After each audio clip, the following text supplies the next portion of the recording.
کہ جو lock down کی وجہ سے ہماری جو اکانومی کے اوپر اثر پڑا ہے، ہماری جو ٹیکس کلیکشن ہے، یعنی جو ہم نے پیسہ اکٹھا کرنا ہے جس سے ملک چلانا ہے، وہ 30% کم ہو چکی ہے. ہماری ایکسپورٹس گر گئی ہیں.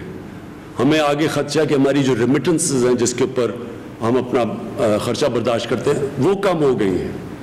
ہماری جو انویسٹمنٹ ہے اس وقت ساری دنیا میں جو حالات ہیں وہ رک گئی ہے جو انویسٹمنٹ تھی. تو اس لیے ایک طرف ملک کا معاشی حالات پہلے ہی اچھے نہیں تھے، اس سے اور زیادہ متاثر ہے. دوسری طرف ایک غربت بڑھے گی اگر ہم نے یہ زیادہ تر لاک ڈاؤن کیا. تو اس کے بیچ میں ہم نے یہ بڑا مشکل راستہ ہے جو ہم نے لیا ہوا ہے.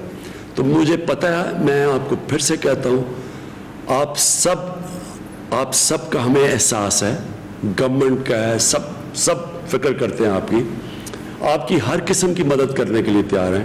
لیکن یہ آپ نہ سمجھیں کہ ہم یہ لاک ڈاؤن کھول رہے ہیں اور ہمیں اس چیز کا احساس نہیں کہ آپ کے اوپر کتنا پریشر پڑ رہا ہے. تو میں آپ سے انشاءاللہ میٹنگز بھی میں نے فیصلہ کیا ہے، ڈاکٹرز کی ایسوسیشن سے میٹنگ بھی کروں گا، کیسے مزید ہم آپ کی اور مدد کر سکتے ہیں. لیکن میں صرف آپ سے یہ چاہتا ہوں کہ آپ کو سمجھنا چاہیے ہم کن حالات کا سامنا کر رہے ہیں. اور پھر جو ہمارے اوورسیز پاکستانی ہیں، اس وقت جو مجھے سب سے زیادہ فکر ہے وہ ہے ہمارے مزدور جو پھنسے ہوئے ہیں، خاص طور پہ دبئی میں، سعودی عربیہ میں، یورپ میں بھی پھنسے ہوئے ہیں. ہمیں پتہ ہے اٹلی میں بھی ہیں جو یہاں محنت کش جاتے ہیں کام کرنے پہ. یہ وہ لوگ ہیں جن کی محنت کے اوپر ہمارا ملک چلتا ہے، ان کی ریمیٹنسز کے اوپر ہمارا ملک چلتا ہے. آپ کے لیے میں یہ کہنا چاہتا ہوں کہ ہر میٹنگ میں ہم سوچتے ہیں کہ آپ کو ہم کیسے واپس لے کے آئیں. راستے میں کیا رکاوٹ آئی ہوئی ہے؟ وہ رکاوٹ یہ ہے کہ جو شروع میں ہمارے پاس کیسز آئے وہ سب باہر سے کیسز آئے، بلکہ 80%، 90% باہر سے کیسز آئے. کیونکہ باہر سے کیسز آئے تو یہاں یہ ہو گیا کہ جو بھی باہر سے لوگ آئیں ان کو ہم چیک کر کے، اسکرین کر کے تو آنے دیں. تو اب ظاہر ہے کہ اتنی ہمارے پاس فیسلٹیز ہی نہیں تھی کہ ہم کتنے لوگوں کو اسکرین کر سکتے تھے. تو اس لیے کم کر دیے لوگ، زیادہ تر لوگ باہر پھنس گئے.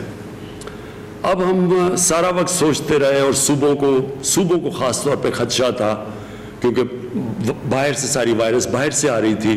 تو انہوں نے کہا کہ ہم اتنے زیادہ لوگوں کو نہیں لے سکتے جب تک ان کو ٹیسٹ نہ کر سکیں. اب ہم نے ایک اور فیصلہ کیا ہے، کیونکہ ہمیں احساس ہے کہ وہاں بہت زیادہ لوگ ہمارے، اور خاص طور پہ ہمارے مزدور وہاں پھنسے ہوئے ہیں باہر.